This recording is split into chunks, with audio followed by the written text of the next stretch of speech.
pay for a yearly cloud management, but you don't have to have the cloud management. So I have a year to play around with it, and then next year I'll have to decide whether I want to continue.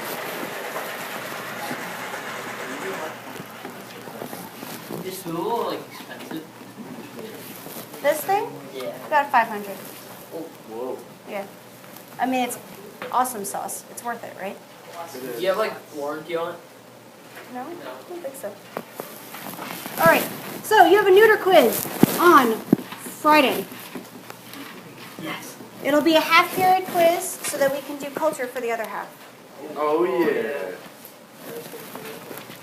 It's very straightforward. Oh, Friday. It is Friday the 13th. Oh no. Do you know what the fear is that you're talking about, Wayne? Wayne is talking about someone who is, I might be spelling this wrong, triskaidekaphobic. Oh yeah, because the triskaidekagon is the 13th. Okay. Okay. Do you know the right spelling? I don't know the right spelling, but I know that. Let's see it.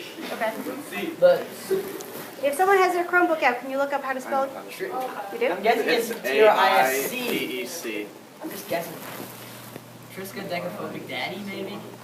Like that? Yeah. Stupendous. Thanks. All right. You are going to get neuter nouns. No, wait. You were right. It is No, K. it's not a C, it's K. Really? T-R-I-S-K-A-I-P-H-O-B-I-A. Well, yes. Yeah. So what's the beginning? T-R-I-S-K. Yeah, that's it. A-I? A-I-D. Okay. E. Phobia. Okay. Fear of the number 13. All right. So you're going to get neuter nouns. Chapter 15. You know those nouns? I think it's on page 115. Are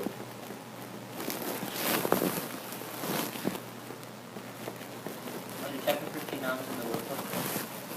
No, not in the workbook. Textbook. But thank you for asking that very pertinent question.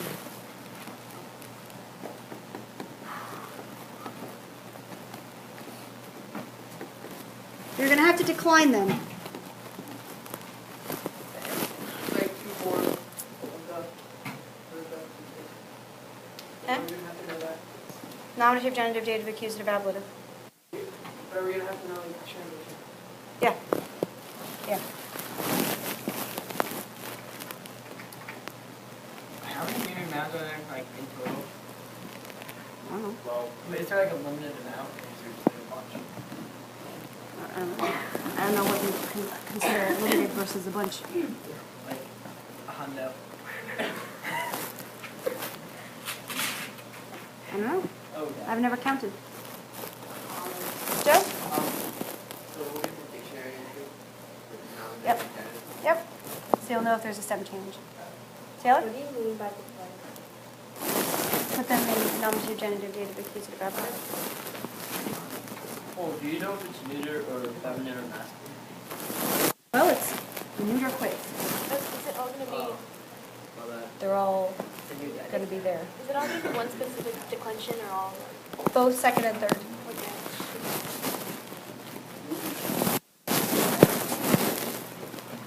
And then you will have 3 sentences to translate. Will they be silly? No, they will not be silly. And those sentences will come from the chapter 15 story or from 15b, which you do that by homework. Sweet. Is that it? That's it. Okay. Quiz. Half period. So that's it. Not bad, not bad. We already did it. Yeah, that was the homework assignment. Oh, with the odds and evens. Yep, yep. Ah, got it. Aye, aye. All right, now take out your notebooks. These notebooks are like. Well, those are working. Oh, okay.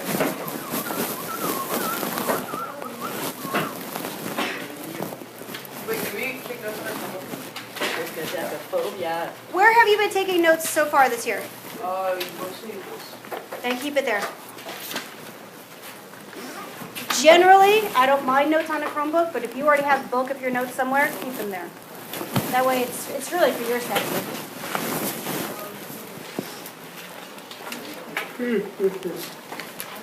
Yeah. On the quiz, we have to know the second declension, will tell us. The genitive ending will indicate to you whether it's second or third. But no, it won't say it right there. Okay. All right, let's take a quick step backwards, about a month or so, and talk about the imperfect tense.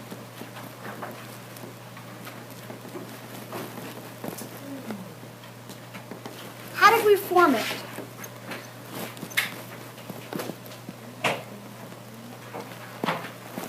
What's the basic gist of how you get imperfect tense conjugation? You just take the stem and From the what?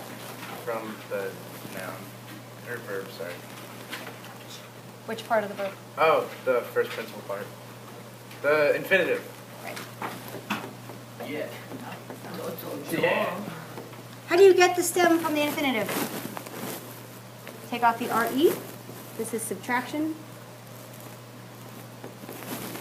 So then you get your stem, and then you add what to it to make it imperfect tense? Yeah. There you go. Oh, I'm thinking of parent. Ah. It has I.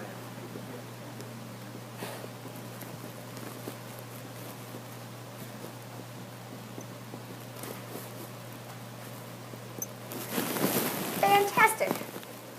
This is generally, if you remember, the rule for all conjugations, right?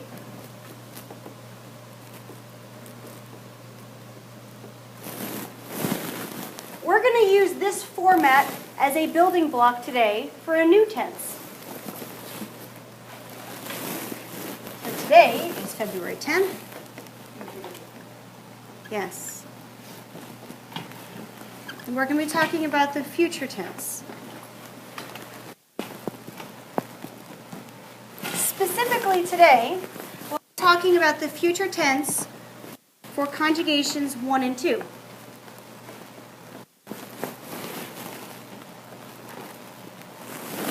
What does a first conjugation verb look like?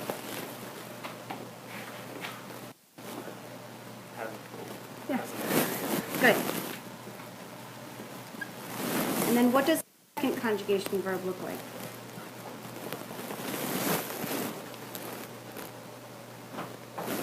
Has an ERE ending with the first E and later on. Very good. So we're only talking about verbs that meet these two criteria.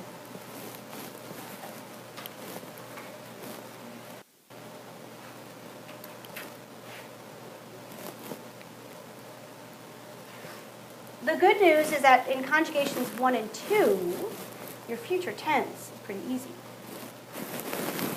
Thursday, then you're going to start getting all worried. All right, so the process is like this.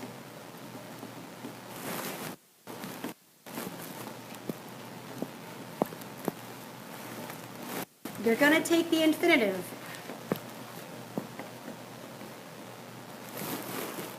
You're going to take off the RE. Sound familiar? Should. And then you're going to add whatever endings you want to add. Well, not whatever endings. You're going to add the endings that go like this. Bo, bis, bit, bimis, bitis, boot.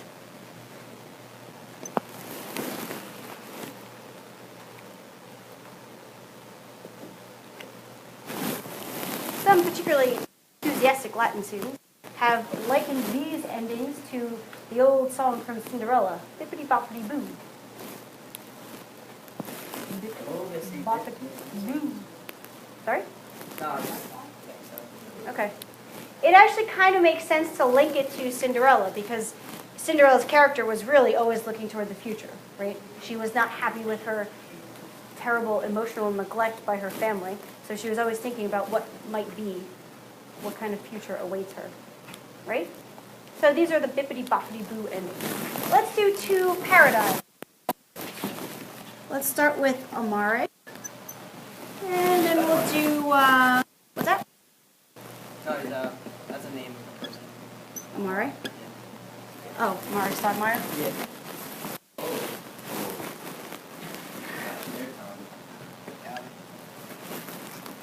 All right, so our stem is ama, and then we'll put some endings on.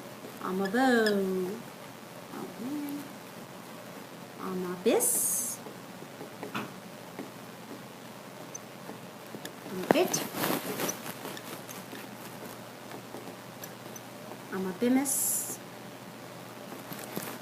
amabitis, and amabunt. It's very straightforward, right? We have our stem, and then we have, you know, our series of endings hanging out there.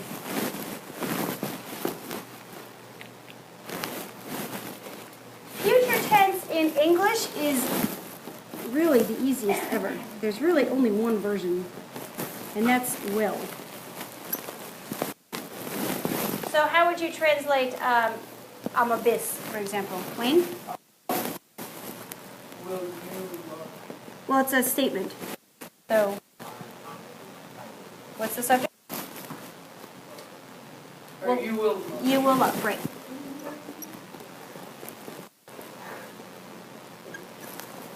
Now, Wayne brings up a great question. What if I added something like this? Amabisne? How would you translate that now that it's a question? Jalen? Good.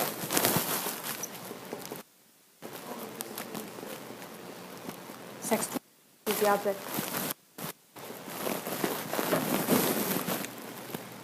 Did you have a question, Parker?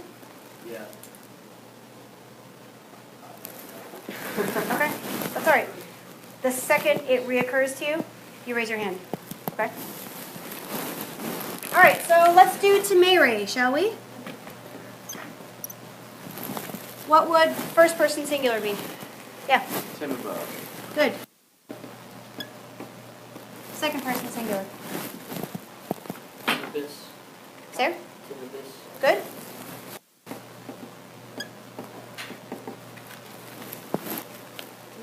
Good. What if I see your hand? You want to do first plural? Timidinus. Great.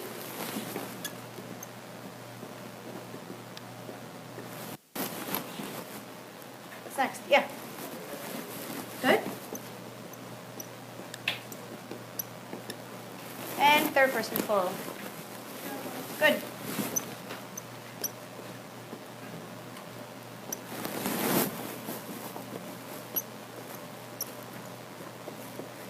Translate for me, Time bunt.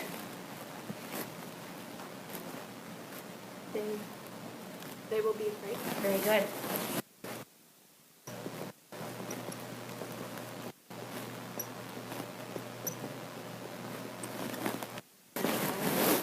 They will be afraid. There you go. You also translate it, we are going to... No, and I'm actually super glad you brought that up. We're dealing with this in Latin too as well, although on a different scale. Going to has been totally diluted in English.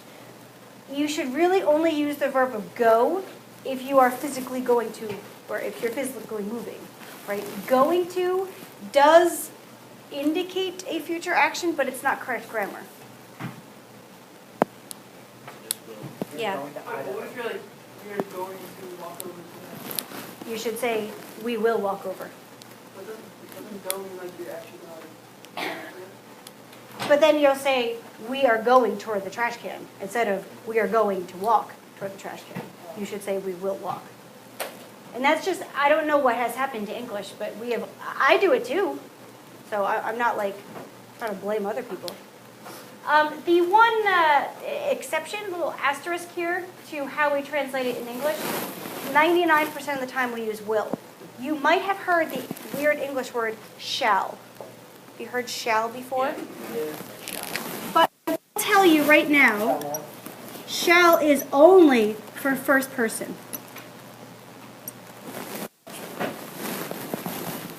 Shall we go get some frozen yogurt? But you Sure. can't say, Shall you? shall you go get some lunch?